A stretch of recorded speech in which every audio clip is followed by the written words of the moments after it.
Bonjour tout le monde, ici Francis Parquin et bienvenue au Balado Box Le Compte de 8. Cette semaine à l'émission, Jamel Herring envoie Carl Frampton à la retraite, un nouveau jeu vidéo qui fait beaucoup de bruit et un combat de championnat du monde à surveiller chez les poids mi-lourds. Et c'est avec bonheur que je retrouve Monsieur Adrien Meur. Salut Francis. Adrien, présentation samedi aux Émirats Arabes Unis d'un combat qui était quand même assez attendu, mais je dirais pour Mmh. les amateurs vraiment intenses de boxe. C'était un combat de championnat des poids super plume de la WBO entre Jamel Herring et Carl Frampton. Herring, c'était pour lui une troisième défense de son titre, alors que Frampton, lui, tentait de devenir champion dans une troisième catégorie de poids différente. Frampton avait déjà annoncé ses couleurs. Il disait en cas de défaite, un peu comme on voit des fois à la lutte professionnelle, en cas de défaite, je me retire. Et ben, malheureusement, c'est ça qui est arrivé. Une dure défaite pour Frampton. Son coin a jeté l'éponge pendant le sixième round. Et Frampton, on s'est tout de suite dirigé vers lui, les entrevues d'après-combat, et a annoncé que c'était terminé. Et c'est, on l'oublie, là, mais c'est un peu des précurseurs, parce qu'un des précurseurs de la boxe britannique, en ce sens que on a beaucoup entendu parler de cette génération là, qui a connu du succès pendant les Jeux olympiques de Londres. Je pense en le fer de lance, c'est Anthony Joshua. Mais avant ça, il y a eu Frampton, qui a été champion après les Jeux de Londres dans deux catégories, d'abord chez les Supercoques, ensuite chez les Plumes. C'est un boxeur qui est important, même s'il évoluait là, dans les petites catégories de poids. Ouais, c'est pas forcément, le plus connu de tous les Britanniques, mais il a fait une très grande carrière et écoute, on peut quand tu es champion du monde dans 2 catégories différentes, on peut pas te l'enlever, et c'est un gars en plus qui a, fourni des combats très, très intéressants, toujours avec beaucoup d'action.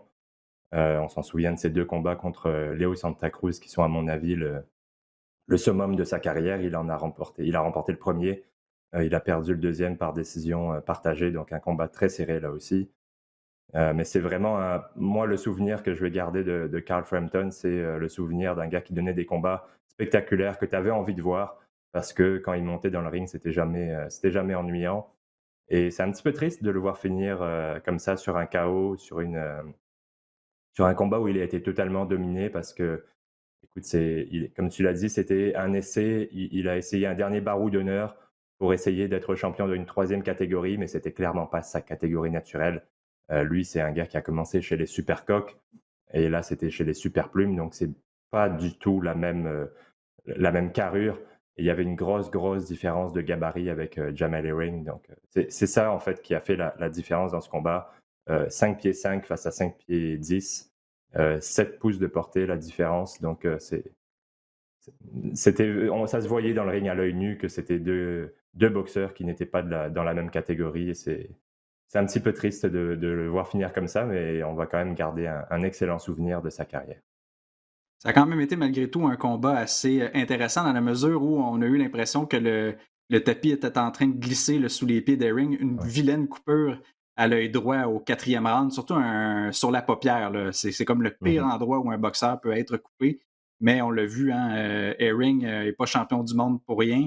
On sait, on aime beaucoup dans les équipes de description de rappeler son passé chez les Marines, de dire à quel point c'est quelqu'un de résilient qui peut faire face Mmh. à n'importe quel genre de situation. Là. On a une chute au plancher vraiment incroyable qu'il a enregistré au cinquième round. Ensuite, poursuivi le travail au sixième. On a vu que aussi, est-ce que tu as l'impression qu'on le sous-estime un petit peu? Parce que autant il est capable, avec son avantage au chapitre de la longe, de bien se débrouiller à distance, mais se battre à l'intérieur, il a quand même démontré, j'ai trouvé beaucoup de puissance, alors que pourtant sa Mmh. fiche de victoire par knockout n'est pas si impressionnante que ça. Oui, bah, il est connu comme un boxeur, extérieur, un boxeur qui se déplace et qui utilise son jab. C'était d'ailleurs, pour ça qu'il avait l'avantage sur papier contre Frampton parce qu'avec son allonge supérieure et son style, ça allait être compliqué pour Frampton de compenser, cette différence physique.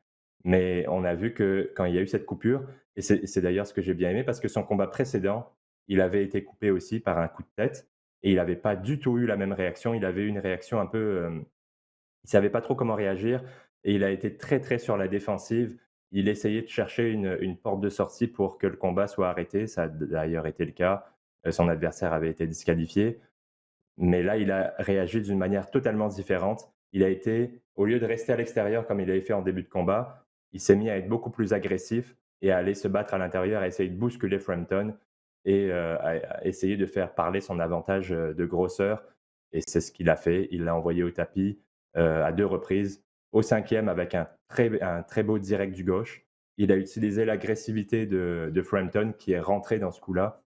C'était après un corps à corps et Frampton faisait un peu moins attention à sa défense parce qu'il commençait à avoir du succès, notamment avec sa droite au corps, et il s'est fait pincer par ce direct très, très court, qui est arrivé, au menton et qui l'a envoyé au tapis.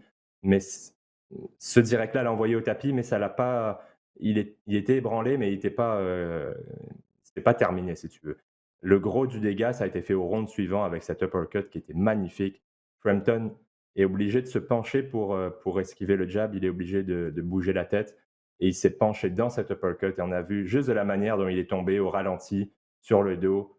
On a vu que c'était terminé. L'arbitre lui a donné une chance parce qu'il savait que c'était le dernier combat de sa carrière s'il perdait, que c'était un ancien champion. Donc, il lui a donné toutes les chances qu'il pouvait.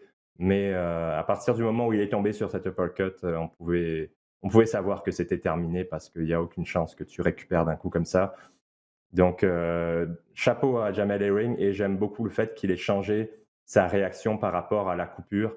C'est pour ça qu'on dit toujours qu'il faut avoir l'expérience de ces moments difficiles dans des combats précédents pour pouvoir bien réagir. On a vu la différence entre la première fois où il a été coupé sévèrement et la deuxième fois. C'était deux boxeurs différents. Donc, c'est pour ça on dit toujours que les boxeurs doivent engranger cette expérience-là avant d'aller dans des combats de plus grande importance. Faut jamais dire jamais, surtout dans le monde de la boxe professionnelle, mais Frampton avait l'air assez lucide là, dans son entrevue d'après-combat en disant, notamment, là, je paraphrase, que la boxe lui avait beaucoup apporté, mais aussi beaucoup privé de choses, notamment des moments en famille et que, dans le fond, les sacrifices que ça demandait pour demeurer au sommet, ben, il n'était plus nécessairement prêt à les faire. Est-ce que tu penses, avec les succès qu'a connus, tu as évoqué les deux combats contre Léo Santa Cruz, partager une victoire de chaque côté? Je regarde la liste d'adversaires qu'il a battus. Et Kiko Martinez, encore, il est devenu champion unifié hein, chez les Supercoques en battant Ouais. Scott Quigg. A aussi battu Steve Molitor. Bon, le Canadien était plus long de ce Ouais. qu'il était, mais c'est quand même un ancien grand champion du monde. A battu Nonito Donaire. Je me demande, est-ce qu'il y a des arguments en faveur d'une candidature pour éventuellement le temple de la renommée de la boxe professionnelle? Certainement, parce que juste par les accomplissements, même si tu mets de côté le nom des adversaires, champion dans 2 catégories, champion unifié, c'est déjà, tu poses déjà ta candidature. En plus, tu vas affronter des gars comme, tous les noms que tu as nommés. Ça, effectivement, il y a une chance qu'il aboutisse au Hall of Fame, au temple de la renommée, excuse-moi. Hem, mais après, ça dépend de quelle année il va tomber. Les règles sont un petit peu compliquées pour l'admission au temple de la renommée, mais il a clairement, sa candidature est clairement déposée. Est-ce que ça va marcher? Je ne sais pas, mais à mon avis, il a sa place. Parlant d'autres boxeurs qui pourraient prendre le chemin de la retraite, c'est Alexander Povetkin. On en avait parlé à notre précédent balado. On attendait avec beaucoup d'anticipation là, ce combat contre Dillian White, un combat revanche qui s'était terminé de manière très, très spectaculaire. Hein. White qui perdait le combat et qui est parvenu là, à l'emporter. Euh, Là, on a eu l'impression que ça a été un combat essentiellement à sens unique, en ce sens que White a passé sur le corps de Povetkin, puis l'arbitre, ben, au quatrième round, en a eu assez, puis on a décidé là, de mettre fin au combat. Ouais, écoute, dès la pesée, j'ai trouvé que Povetkin avait l'air, il avait pas l'air aussi affûté que d'habitude. Il avait l'air, un peu plus, ouais, il avait l'air d'un gars de 41 ans, quoi. On va se le dire comme ça.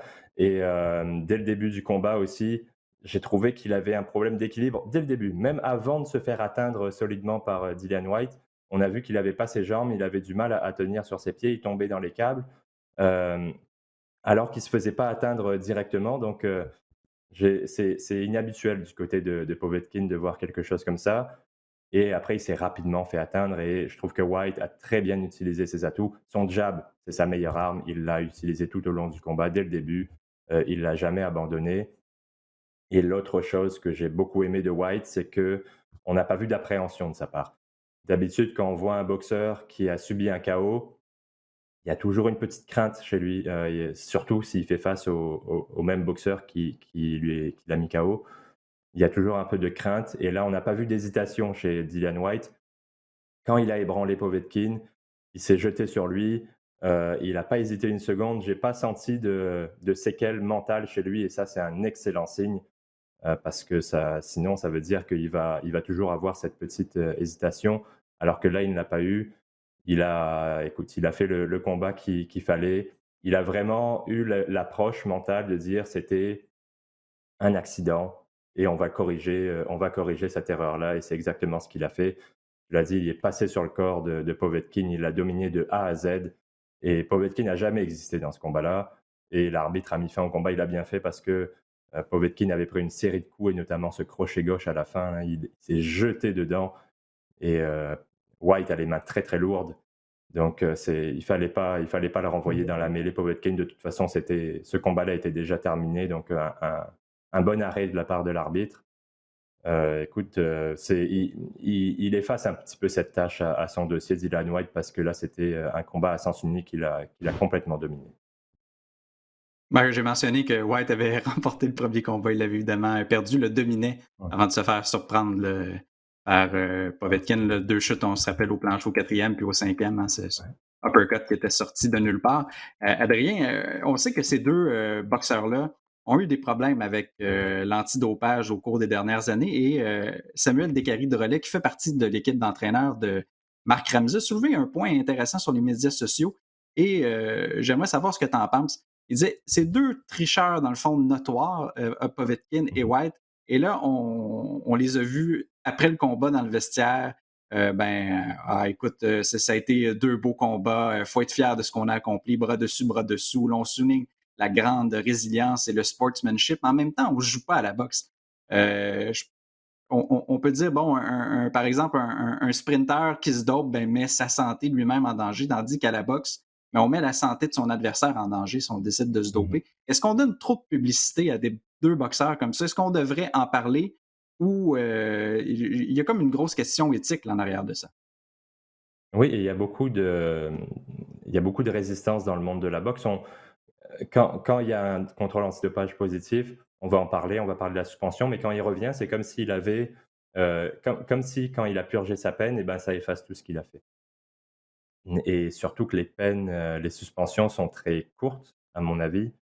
C'est souvent des suspensions de 6 mois, ce qui est à peu près l'équivalent le temps que tu vas passer entre 2 combats, normalement, quand tu es rendu au plus haut niveau à des combats de championnat ou à des combats dans le top 10, tu vas te battre 2 à 3 fois par année donc 6 mois de suspension, c'est rien en fait. C'est comme si, après ton combat, bah, tu as pris le temps normal pour te préparer pour ton combat suivant et je trouve qu'il y a pas beaucoup de stigmatisation sur les boxeurs qui sont dopés. On l'oublie rapidement, on passe l'éponge.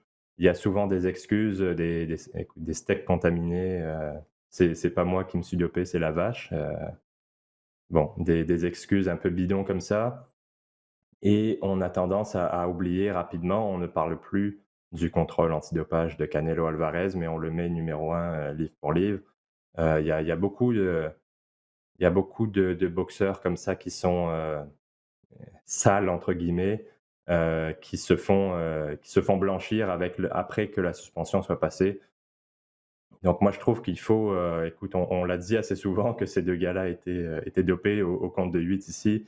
On l'a rappelé, régulièrement, notamment pour Povetkin et écoute, je pense que c'est l'attitude que la plupart des observateurs de boxe devraient avoir parce que, comme tu l'as dit, c'est plus grave de se doper dans des sports de combat que dans d'autres sports parce que c'est pas un jeu et c'est ça qui me met le plus, mal à l'aise quand je vois des combats comme ça parce que maintenant, on sait que Dillian Whyte, il va probablement décrocher un combat de championnat, peut-être le prochain, peut-être dans 2 combats, mais il se place bien pour décrocher un combat de championnat et la bourse qui va avec.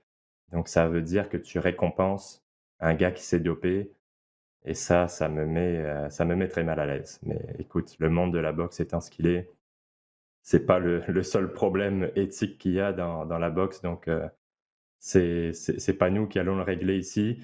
Mais c'est vrai que je pense qu'il devrait y avoir plus de stigmatisation envers ces boxeurs-là, qu'ils aient l'étiquette de dopé qui reste collée à eux pour le reste de leur carrière ou pour au moins plusieurs années.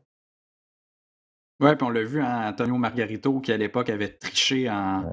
en mettant des bandages si on veut, du plâtre dans ses gants. Dans le fond, Mmh. ils ont été plusieurs après ça regarder son grand combat qu'il avait disputé, c'était contre Pacquiao, je crois, dans le stade au Ouais, Texas. Dans le fond, ce que les jeunes regardaient, mais plus autant pour le voir perdre puis de manger une volée d'une certaine manière.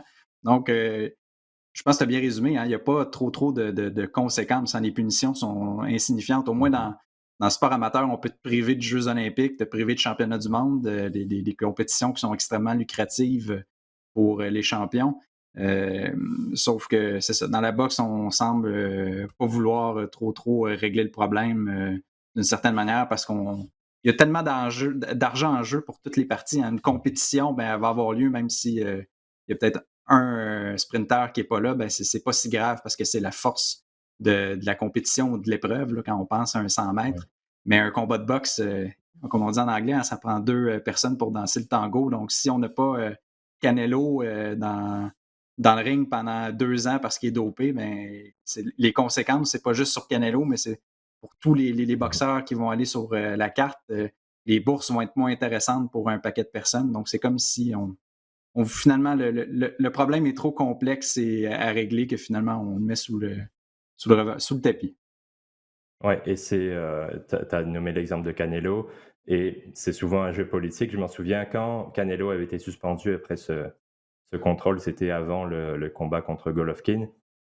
Donc il avait été contrôlé positif et il a été suspendu pour une période de 6 mois et en même temps, Tony Yoka en France avait été, lui, il n'avait pas donné sa localisation, je pense que c'est 3 ou 5 fois, je sais plus, mais en tout cas le défaut de localisation, Je pense que le tu minimum, dis c'est pas 3 fois avant d'avoir une c'est sanction, là. 3. C'est ça, donc c'était 3 fois qu'il ne l'avait pas donné et lui a été suspendu 1 an. C'est-à-dire que le gars je ne veux pas défendre Yoka, mais le gars qu'on soupçonne est suspendu 1 an et le gars qui a été pris la main dans le sac est suspendu 6 mois. Ça te montre, que c'est vraiment une question d'argent, une question de popularité, et que c'est pas, il n'y a pas un tableau qui dit: «Tu as été pris, c'est 2 ans», et cetera. C'est au cas par cas et c'est ça qui est dérangeant et qui est perturbant. Malheureusement, je pense que ça va durer encore, quelque temps comme ça, c'est pas prêt de changer parce que, effectivement, il y a énormément d'argent en jeu quand on arrive au plus haut sommet comme ça, quand tu parles de Canelo, c'est des millions et des millions de dollars, pour toute l'industrie donc je pense que malheureusement ça va continuer. Il faudrait un électrochoc un peu comme avait fait Georges Saint-Pierre dans l'UFC, qui prend sa retraite et qui dit qu'il ne reviendra que s'il y a des meilleurs contrôles antidopage, une vraie lutte contre le dopage. Ça prendrait un électrochoc comme ça, mais écoute, c'est pas Canelo qui va le faire parce qu'il va pas se tirer une balle dans le pied lui-même. Ah, on se souvient, hein, Jean-Pascal qui avait essayé de mener ce combat-là Ouais. avant, d'affronter, Bernard Hopkins pour la deuxième fois et bon, ben, ça a été Mario malgré tout, Willing, tout take the test. Oui, on s'en souvient très bien, mais ça a été un coup d'épée dans l'eau d'une certaine manière parce qu'il y a absolument rien qui a changé à ce chapitre-là. ouais, Adrien, est-ce que tu es un amateur de jeux vidéo? quand même, mais je sais de quoi tu vas me parler là. Moi, je dois t'avouer, j'avais complètement, délaissé la pratique, de cette activité, pas par, snobisme ou autre, mais par, manque de temps pendant au moins, je te dirais, une bonne décennie et Ouais, pandémie aidant, j'ai recommencé à m'y intéresser, recommencé à jouer, pas nécessairement à des jeux de sport, mais je dois t'avouer que j'ai été un peu, titillé parce qu'il y a une entreprise qui s'appelle, je vais bien citer, Steel City Interactive, qui est un studio, en Grande-Bretagne qui fait beaucoup de bruit sur les médias sociaux avec ouais. l'annonce d'un nouveau jeu de boxe. Si je ne m'abuse, là, depuis la fin de la série Fight Night avec Fight Night Champions en 2011, Mmh. qui était produit par Electronic Arts, il n'y a pas eu d'autres essais. L'entreprise s'est Ouais. davantage consacrée sur les jeux qui met en vedette les combattants d'arts martiaux mixtes, une licence avec Mmh. l'UFC. On peut comprendre hein, parce que c'est extrêmement populaire donc, les activités qui gravitent autour vont l'être aussi. Et on arrive avec vraiment là, des gros sabots. Hein. On dit qu'on va révolutionner complètement le monde du jeu vidéo, de la boxe. On s'est associé au WBC, à l'IBF, également à Ring Magazine. Mmh. Dimanche, la journée de Pâques, on a annoncé, disons, la deuxième vague de boxeurs que les joueurs vont pouvoir incarner. Et il y a notamment David Lemieux, ça avait déjà été un Ouais. spoilé en bon français par l'humble chroniqueur et Jean Tremblay. Il avait parlé aussi de Mamoudov et Akhmedov, mais on n'a pas eu de confirmation de ce chapitre-là, mais on a annoncé, bon, on se vantait d'aller dans toutes les localités au monde parce que traditionnellement, sur les plateformes comme Fight Night, bon, on avait les boxeurs comme je pense, Arturo Gatti ou Mike Tyson Mmh. ou encore Roy Jones Jr. C'est les vedettes parmi les vedettes, mais là, on ratisse vraiment large. On a Badou Jack dans le jeu, Sergei Kovalev, on a une bonne branche de boxeurs australiens, là, Billy Dibb ou encore Daniel Mmh. Gill. Je suis convaincu que tu vas choisir Daniel Gill pour qu'il redevienne champion du monde des poids moyens.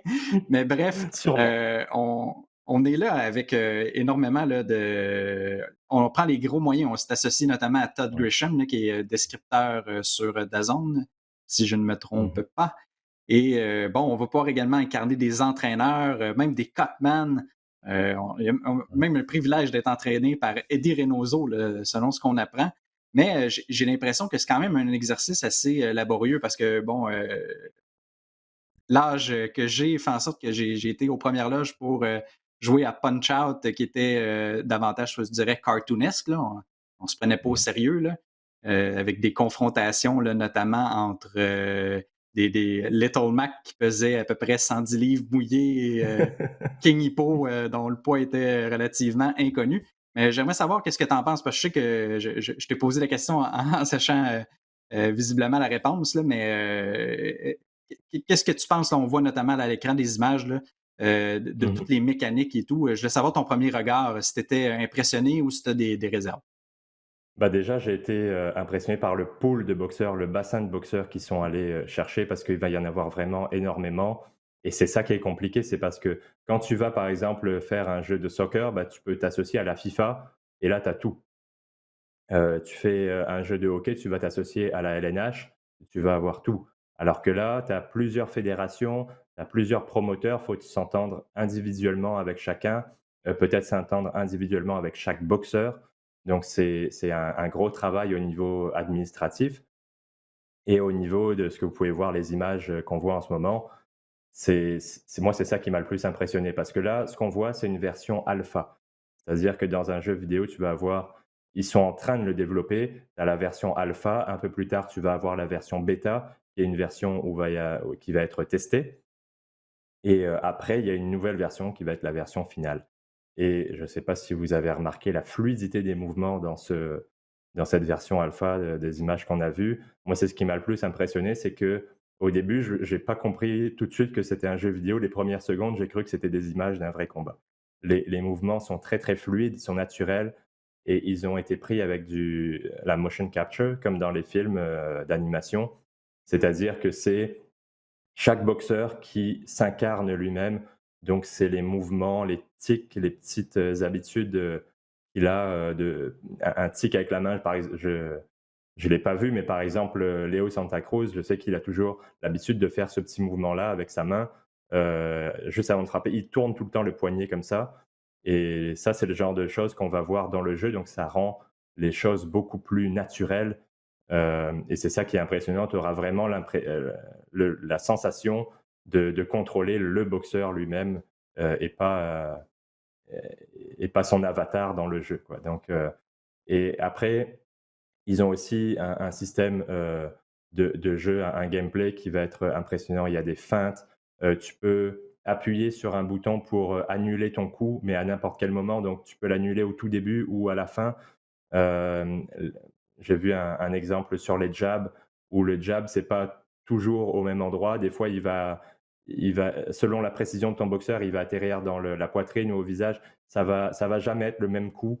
Donc ça a un rendu beaucoup plus naturel, que les jeux précédents qu'on avait vus en boxe et ça se voit que c'est des passionnés de boxe, les gars qui ont créé ce jeu, parce qu'ils sont allés chercher tous les petits détails. Ils ont essayé de rendre la chose la plus réaliste possible et ça s'annonce, très, très prometteur selon ce qu'on a pu voir comme image et comme, lire comme texte.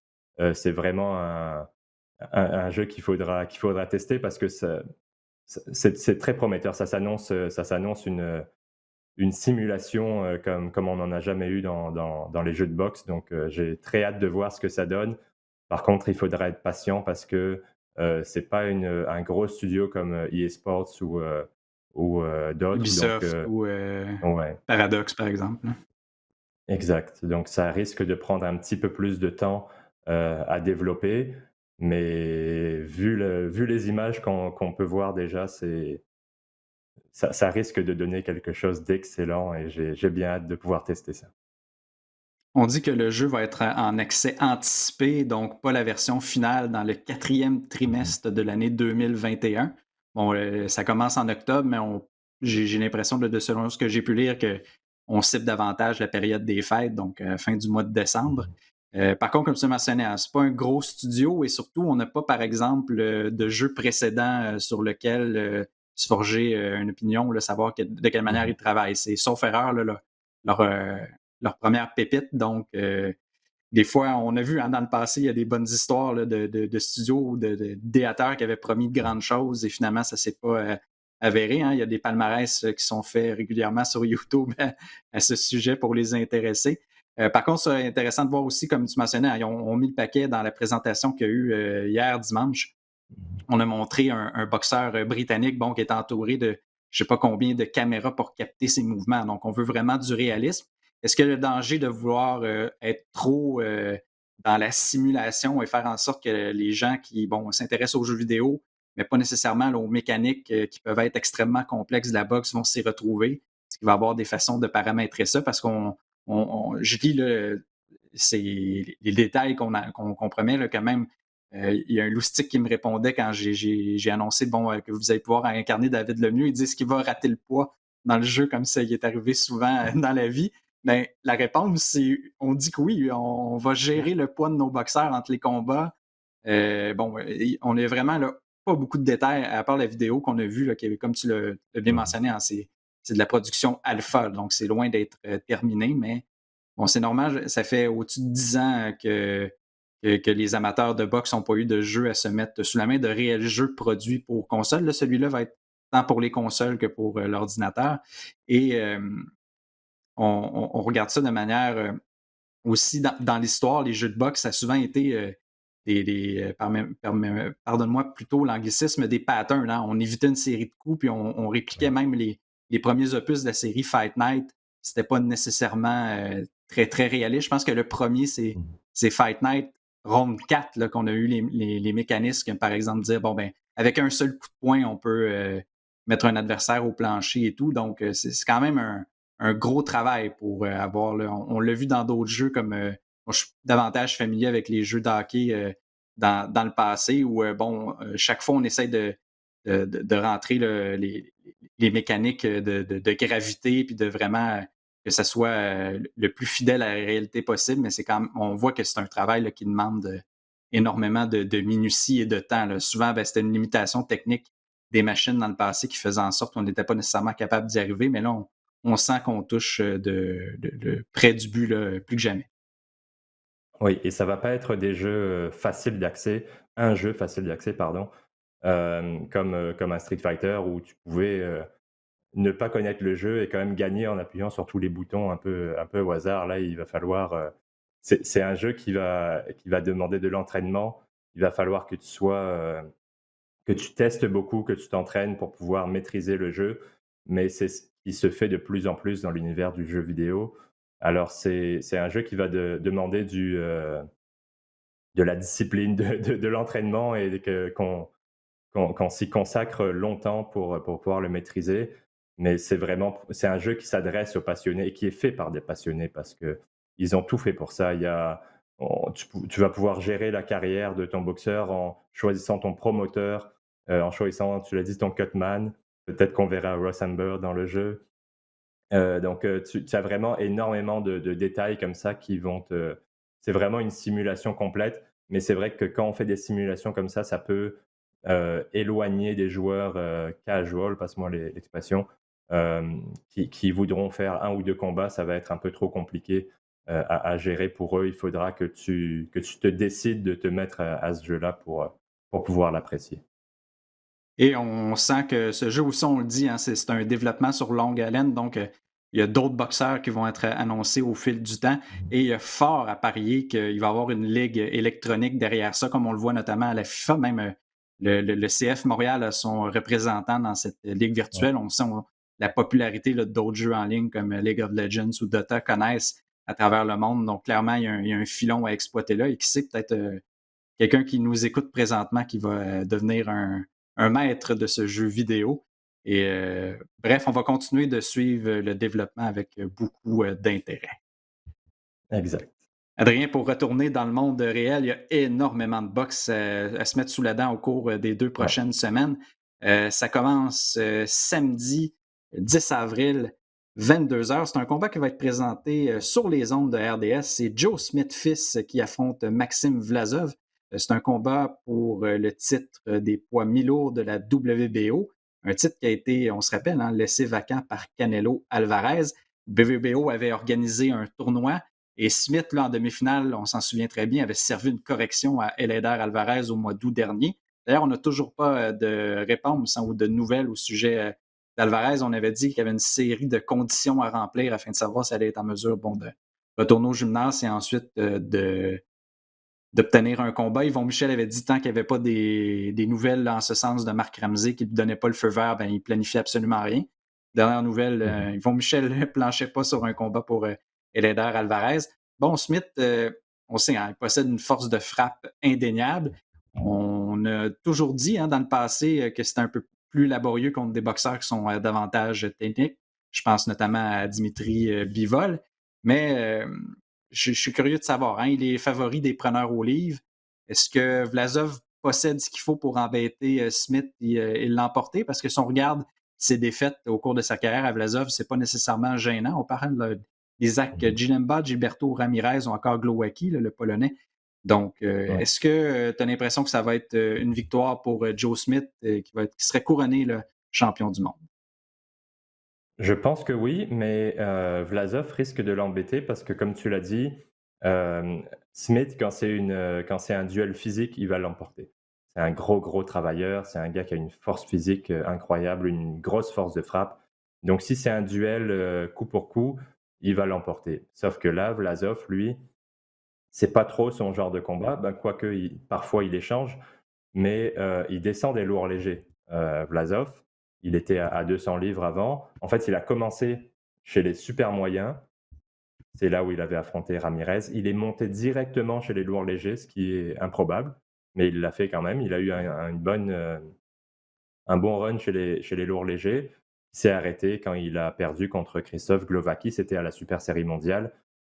Et après, il est redescendu à 175, qui est un poids qui lui correspond beaucoup plus. Donc il va quand même, quand tu redescends de poids, généralement, tu gardes quand même une certaine force physique. Il va être un gros 175. Il mesure 6 pieds 3, il a une bonne portée. Donc il a les atouts physiques pour embêter Smith.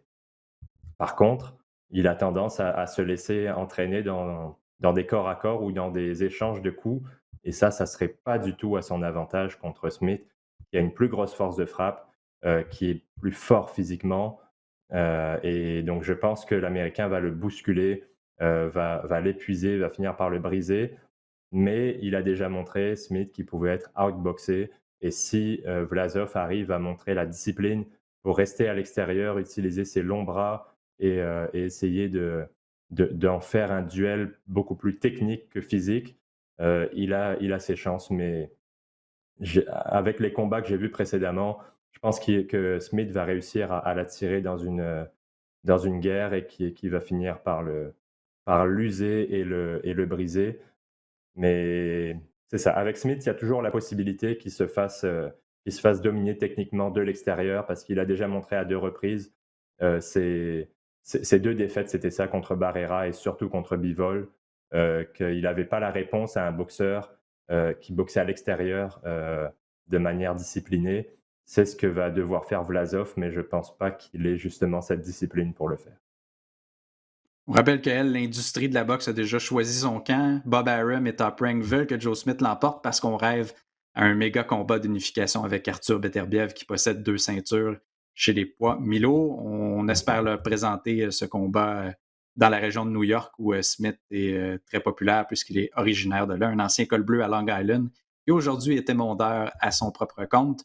Publie régulièrement des photos, là, montre qu'il est en très grande forme, travaille Ouais. physiquement de jour et s'entraîne en gymnase de soir. Je suis convaincu que tu vas regarder la demi-finale avec attention parce qu'elle met en vedette Effé Ajagba. Hein, il fait partie de cette cohorte de boxeurs qui ont participé au tournoi des super lourds des Jeux olympiques de Rio. Bon, on n'avait pas gagné de médaille, mais ça reste qu'il y a un bassin là, de 5-6 boxeurs qu'on suit avec attention depuis qu'ils sont passés chez les professionnels. Jacques il était associé au début de sa carrière à PBC. Il y avait beaucoup d'engouement. On se rappelle ce combat qui avait duré une Mhm. seconde à Minneapolis où son adversaire avait décidé de retourner d'où il était venu devant ce mastodonte. Sauf qu'à son dernier combat à Jacques a affronté Jonathan Rice, un boxeur qu'on connaît bien parce qu'il a Ouais. affronté Arslanbek Mamoudov. On se souvient que Rice s'était bon an, mal an sauvé pendant toute la durée du combat, n'avait pas nécessairement Mhm. cherché à échanger. Et là, contre Ajagba, il est parvenu à remporter des rounds. Deux Mhm. sur la carte d'un juge et un round sur la carte des deux autres. Est-ce qu'il y a un scepticisme qui s'est immiscé dans ton esprit, Adrien, à la suite de cette performance-là, contre un boxeur qu'on connaît bien comme Jonathan Rice? Au niveau de la puissance d'Ajagba, oui. Alors c'est un bon cogneur, Ajagba, mais c'est pas aussi dévastateur qu'un Makhmoudov ou que d'autres poids lourds de l'élite. Alors c'est à ce niveau-là que je pense qu'il a un petit déficit, parce que ses premiers combats, il est remporté par des KO rapides. Là, on a pu voir que Rice était capable d'encaisser ses coups, donc ça montre qu'on a peut-être un petit peu surestimé sa puissance.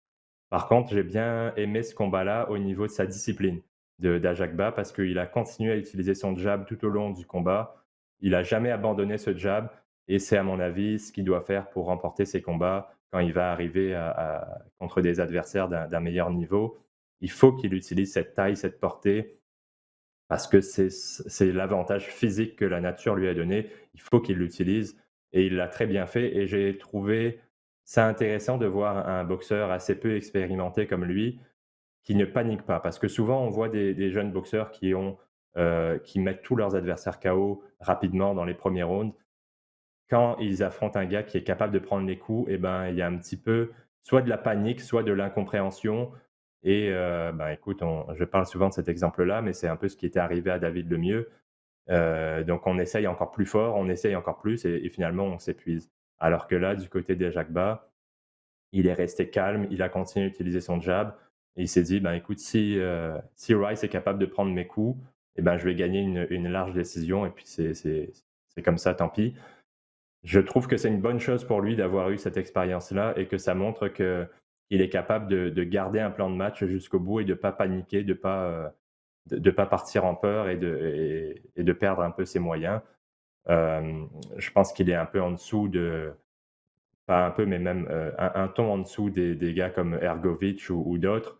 Mais ça va quand même être un boxeur intéressant dans les années à venir. À mon avis, décrocher un combat de championnat du monde à un moment donné. Il va faire partie de ce mix, qui va graviter autour des ceintures. Mais je pense pas qu'il a tous les outils pour être champion du monde parce qu'il est quand même il n'est pas complètement raffiné comme boxeur, si tu veux. Il a des très bons coups en ligne droite, mais il est un petit peu unidimensionnel. Si ça marche pas, c'est pas un gars qui se déplace super bien, c'est pas un gars qui a des très bons crochets ou des très bons uppercuts. Donc, il est il utilise ses atouts physiques, sa grandeur, ses longs bras avec des coups en ligne droite, mais c'est un petit peu unidimensionnel. Par contre, cette dimension-là, elle est très efficace quand ça fonctionne. Également, le même soir, le 10 avril, à compter de 22 heures sur TSN2, ben, il y a un combat entre Jaron Ennis et Sergei Lipinets. Lipinets, on le connaît bien parce qu'il revient d'un combat qui s'est terminé de manière nulle contre Custio Clayton, mais on ne se cachera pas, le côté A de l'équation, c'est résolument Ennis, classé le au WBC, à l'IBF et à la WBO. Son dernier combat s'est terminé après 2 minutes 39 secondes seulement contre un autre boxeur mi-moyen qu'on connaît très bien, Chris Van Erdeen, ben, c'est un coupeur à la suite d'un coup à la tête. Donc, dans le cas d'Ennis, on semble avoir beaucoup de promesses pour lui. Donc, c'est pas pour rien qu'il est en finale de ce gala-là. Donc, c'est vraiment, ça va être une bonne mesure étalon parce que Lipinets, on le connaît, mais on sait à quel point aussi, d'une certaine manière, qu'il on connaît ses limites, même si ça a déjà été un ancien champion du monde. Exact. On connaît ses limites et c'est exactement pour ça qu'on l'a choisi comme adversaire d'Ennis. Lipinets, c'est un boxeur qui est agressif, mais qui est pas tout le temps le plus créatif. Ça va souvent être les mêmes attaques, les mêmes patterns et contre Ennis, c'est le genre de choses qu'il pardonne pas. Ennis, c'est un boxeur qui a un excellent coup d'œil, un des meilleurs coups d'œil, dans la boxe actuellement. Il a des très, très bonnes esquives et il contre bien et en plus, il a de la puissance, 24 de ses 26 victoires par KO.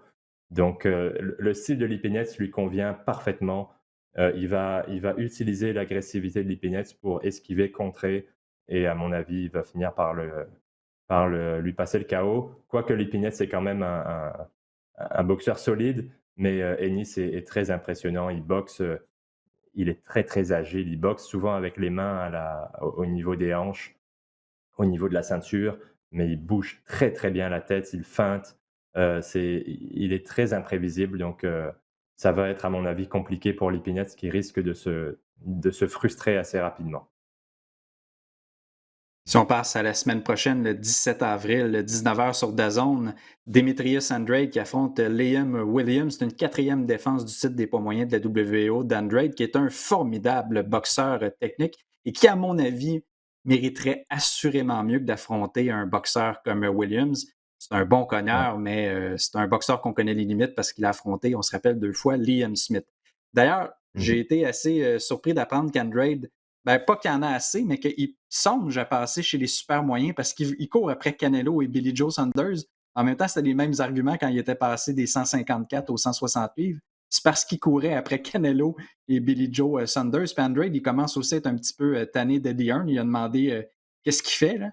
Que si Mmh. il serait peut-être le temps de payer Jermall Charlo ou encore Gennady Golovkin à leur juste valeur pour avoir des combats contre eux. Là, je ne suis pas en train de dire, Adrien, qu'Andrade, c'est le meilleur boxeur de l'histoire, livre pour livre, du monde de la boxe. Sauf qu'en même temps, c'est un boxeur qu'on a l'impression possède toutes les qualités pour offrir un très bon combat contre les meilleurs adversaires au monde. Et malheureusement, Mmh. mais ce qui fait un peu que les gens décrochent du monde de la boxe, c'est qu'Andrade ne les obtient pas, ces combats-là. Est-ce que c'est parce qu'il représente un risque trop important pour l'argent et la popularité qu'il a? Mais reste que je reste d'une manière là, grandement sur mon appétit. Ça fait des années que je le dis, je veux voir Demetrius Andrade dans un combat significatif pour enfin connaître sa réelle valeur. Ouais, exact. C'est un talent gâché parce que c'est un gars super talentueux, qui a tous les atouts. Tu l'as dit, on le mettait dans les mêmes phrases que, Daniel Jacobs, Gennady Golovkin, Canelo Alvarez et ça a jamais abouti. Ses meilleurs adversaires en carrière, c'est Vaness Martirosyan, Jack Culcay, Maciej Sulecki. C'est pas des mauvais boxeurs, mais c'est clairement pas les noms qu'on a cités avant. Donc c'est frustrant de voir un gars aussi talentueux, qui est dans la force de l'âge et qui ne peut pas affronter des boxeurs à la hauteur de son talent. Mais c'est un petit peu ce que tu as dit, avant, le risque, de l'affronter parce que à cause de ça, c'est pas un des gars les plus populaires non plus, mais par contre, il est très dangereux. Donc ça te fait pas gagner grand-chose de le battre, mais tu peux perdre beaucoup. Et ce qui, dérange un peu les promoteurs aussi, c'est qu'il a un style très défensif. Donc, c'est un gars qui est insaisissable, qui est très difficile à attraper. Il esquive très bien, il se déplace beaucoup, mais il lui manque le côté spectacle. Je pense que s'il avait eu cette mentalité, de faire un petit peu plus le spectacle, il aurait pu décrocher des combats plus rapidement, des combats significatifs. Parce que souvent, quand il a gagné les 4, 5, 6 premiers rounds, et ben, au lieu de continuer pour chercher le KO, il prend un pas de recul et il contrôle tranquillement jusqu'à la fin du combat pour obtenir une décision et ça plaît pas forcément au public et ça plaît pas non plus aux promoteurs donc je pense que ça, c'est quelque chose qui lui a fait mal aussi, cette attitude qui est pourtant la chose intelligente à faire. Parce que tu te mets pas en danger et tu gardes la victoire que tu as déjà obtenue dans les 6 premiers rounds. Sauf que, niveau marketing, c'est pas très vendeur et je pense que ça lui a fait mal dans sa carrière. Mais maintenant, c'est vrai il lui faut un adversaire de haut niveau pour pouvoir prouver qu'il est un des meilleurs Et avec tout le respect que j'ai pour Williams, ce sera peut-être pas pour ce combat-là. Et pourtant, j'aime bien Liam Williams. C'est un gros travailleur, un gars qui met beaucoup de pression, qui cogne dur. Mais pour faire mal à Android, il suffit pas de frapper fort, il faut l'atteindre et c'est ça le gros problème. Je pense pas que Williams ait les armes techniques pour le faire. À surveiller au cours de cette sous-carte, ben, il y a le poids lourd Mahamadrazul Majidov. Lui, on perd pas de temps. Son quatrième combat seulement chez les professionnels. Il affronte Andrei Fedosov. Mais pour Majidov, hein, quand on est double médaillé d'or au championnat du monde puis médaillé de bronze aux Jeux olympiques de Londres, c'est normal qu'on passe Ouais. sur l'autoroute vers les plus gros combats. Fedosov, on le connaît parce qu'il a déjà affronté Brian Jennings, donc ça va nous donner une petite idée d'où Majidov en est rendu dans son développement. Et finalement, le même soir, à compter de 21h sur Fight TV, il va y avoir une diffusion en français, semble-t-il, qui va être possible de l'avoir en commandant l'événement. Et c'est Jake Paul qui affronte Ben Askren. Bon, c'est deux vedettes qui ne sont pas associées, qui ne sont pas nécessairement connues pour leurs exploits dans le monde de la boxe, mais il y a un combat qui néanmoins m'intéresse, c'est celui qui va opposer Régis Progrès à Ivan Redcash. C'est un deuxième combat pour Progrès depuis qu'il s'est incliné contre Josh Taylor, tandis que Redcash, ben lui, il revient d'une défaite contre Danny Garcia. Bon, Redcash n'a jamais gagné les gros combats qu'il a obtenus depuis le début de sa carrière, mais ça n'en fait pas nécessairement un athlète inintéressant. M'intéresse surtout à Mmh. voir comment Progrès, où en est rendu, ce qui est parfaitement remis de sa défaite. Est-ce qu'on peut espérer le voir là, dans un combat significatif au cours des prochains mois, de la prochaine année? Ouais, exact. J'aime beaucoup, Régis Progrès. C'est un gars qui a un style, old school. Quand il descend très bas avec ses esquives comme un peu comme un mouvement de pendulier. Et j'aime son style et il a eu une belle carrière jusqu'à ce qu'il affronte, Taylor et c'est une défaite par décision majoritaire dans un combat d'unification. Il y a pas Il y a pas de honte là-dedans, surtout qu'il s'est très bien débrouillé dans ce combat-là et contre Red Cash, ça va être un duel de gauchers, ce qui est assez rare, quand même et Red Cash, c'est un gars qui vient tout le temps pour se battre. C'est pour ça qu'il continue à obtenir des combats malgré, les quelques défaites qu'il a eues dans sa carrière. C'est parce qu'il offre toujours une opposition, hem, une vraie opposition. Il vient pas pour, collecter son chèque, pour essayer de survivre. Il vient pour se bagarrer et ça c'est comme ça qu'il avait battu Devon Alexander, mais c'est aussi comme ça qu'il a eu ses défaites et on se souvient contre, Danny Garcia, la morsure, qui avait failli lui coûter sa bourse complète. Bon, finalement, la fédération était revenue là-dessus, puis l'avait payé, il avait eu une amende, mais c'est un gars qui peut aussi péter un peu les plombs, donc faut faire attention de ce côté-là. Il peut être un peu imprévisible. Je ne sais pas si, Ross va être dans son coin cette fois-ci. Il l'avait été lors de son dernier combat.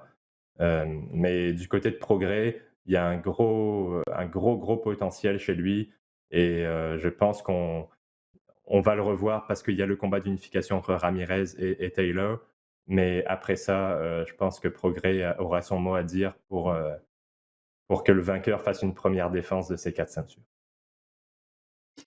Adrien, c'est ce qui complète le tour de l'actualité pour cette semaine. Mais comme à l'habitude, hein, on invite les gens à visiter rds.ca/balado diffusion ou encore l'application iHeartRadio pour découvrir tout le contenu qui vous est proposé par RDS. Donc, au nom de Luc Dansereau à la production, Alex Gagnon à la mise en onde et Adrien Meur, ici Francis Paquin qui vous remercie d'avoir été des nôtres et qui vous dit à la prochaine. Ciao!